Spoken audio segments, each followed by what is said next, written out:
Les contes de Grimm. Frérot et Sœurette. Frérot s'approcha de sa sœur et lui dit: Nous ne pouvons rester ici plus longtemps. Depuis que notre mère est morte, nous vivons un vrai malheur avec cette belle-mère qui ne pense qu'à nous battre. Aucun réconfort n'est possible auprès de cette méchante femme, car elle nous chasse à chaque fois que nous nous approchons d'elle. Vois comme nous sommes mal nourris. Même le chien est plus gâté que nous. Si maman savait cela, viens, partons. Ils marchèrent longtemps avant d'arriver dans une grande forêt. Très fatigués et mourant presque de faim, ils se serrèrent tous les deux dans le creux d'un arbre et s'endormirent.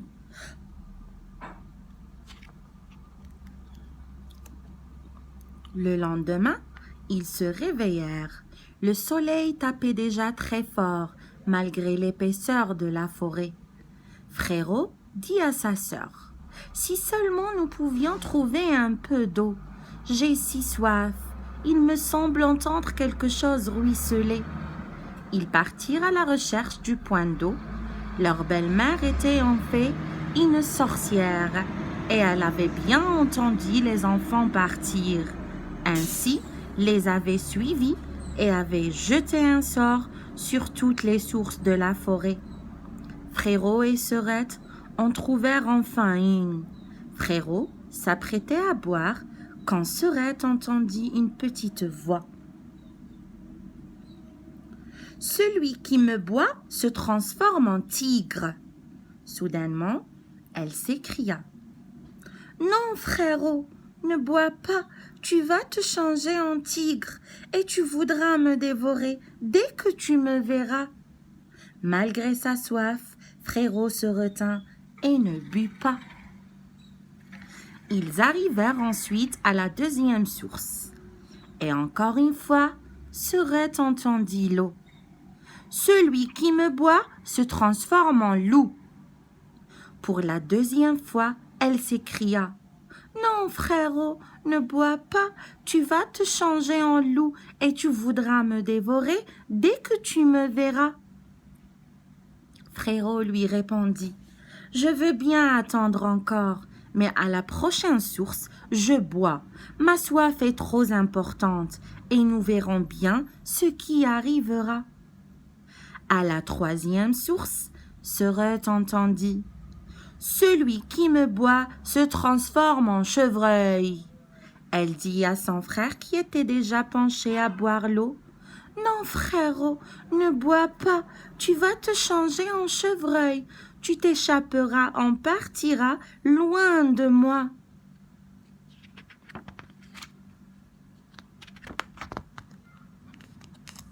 En effet, dès que l'eau effleura les lèvres du garçon, il se transformera en chevreuil. Sœurette se mit à pleurer en voyant son frère ainsi transformé. Lui aussi pleurait. Elle s'approcha de lui et, le caressant, le consola. « Non, ne pleure pas, je suis là et nous resterons ensemble. » Elle enleva sa jarretière d'or, la mit autour du cou du chevreuil. Avec des joncs, elle tressa une corde souple. Elle l'attacha au jeune animal. Ils partirent tous les deux dans la vaste forêt. Après une longue marche, ils arrivèrent devant une petite maison. En la voyant inhabitée, la jeune fille se dit qu'il pourrait s'y installer. Une fois le lit fait, avec de la mousse et des feuilles pour le chevreuil, elle allait chercher des racines, des baies sauvages et des noisettes pour elle, et de l'herbe pour son frérot. Le soir, satisfaits, ils s'endormaient tous les deux. Sœurette, la tête posée sur le dos du chevreuil, se fit comme cela tous les jours suivants. Un jour, le roi donna une grande chasse. Chiens, trompettes et voix des chasseurs éveillèrent la curiosité du jeune chevreuil. Il insista auprès de sa sœur pour s'y joindre. Elle finit par accepter, mais le pria de bien faire attention. Elle lui dit aussi qu'elle fermait la porte à clé, ayant peur des chasseurs. Pour qu'elle le ouvre, pour qu'elle le reconnaisse, il devrait lui dire « Sœurette, c'est moi, ouvre-moi !» Tout heureux, le jeune chevreuil courut vite. Le roi et ses chasseurs le prirent en chasse dès qu'ils virent le bel animal. Heureusement, ils n'arrivèrent pas à le rattraper. Le soir venu, il rentra à la maison et frappa en disant « Sœurette, c'est moi, ouvre-moi !» Il put rentrer et se reposa jusqu'au lendemain.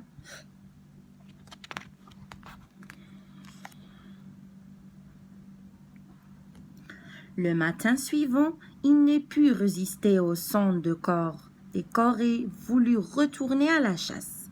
Sa sœur accepta, mais lui recommanda de faire attention et de répéter les mêmes mots que la veille s'il souhaitait pouvoir rentrer.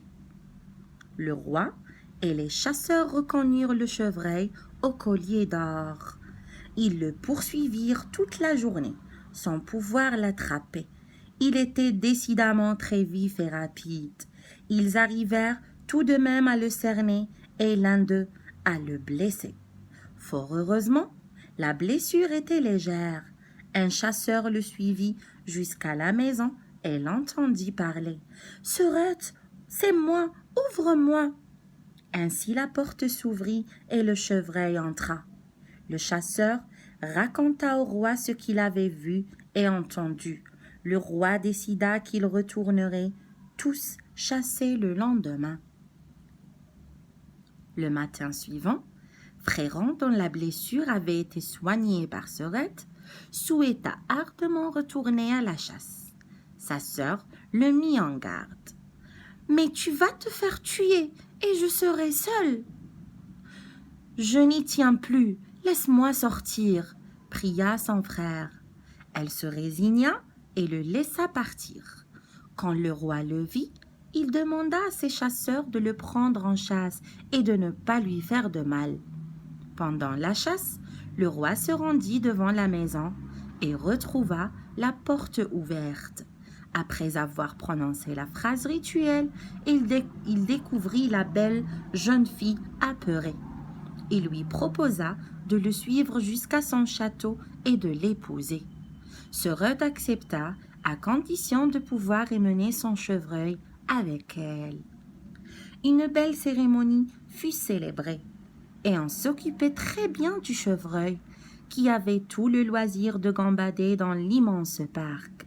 Cependant, quand la belle-mère apprit qu'il était encore en vie, et en plus, et heureux, de surcroît, elle décida de se venger des enfants.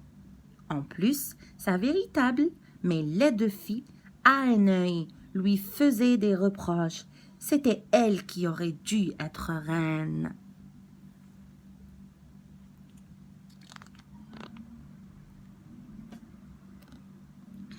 Un certain temps passa, et la jeune reine mit au monde un garçon. Se faisant passer pour des domestiques, la méchante femme et sa fille proposèrent à la reine de lui préparer un bon bain chaud. Elles l'enfermèrent et ont mis le feu au plus fort, furent persuadées que la reine étouffait. La fille de la marâtre prit place dans le lit, déguisée en reine, en se couchant sur le côté afin que le roi ne voie pas l'œil manquant.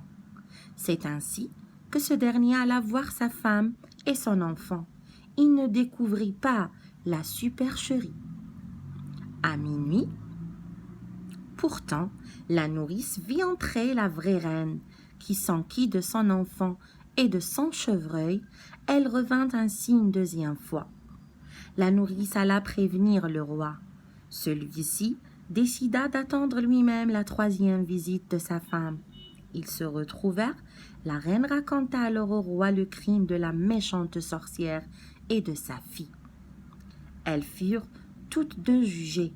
La fille fit dévorer par les bêtes sauvages et la sorcière jetée au feu. mourut dans l'atroce douleur. Quand il ne resta plus que des cendres, le petit chevreuil retrouva sa forme humaine. Sœurette et frérot vécurent heureux jusqu'à leur mort. C'était une belle histoire. N'oubliez pas d'abonner la chaîne pour voir d'autres contes de Grimm.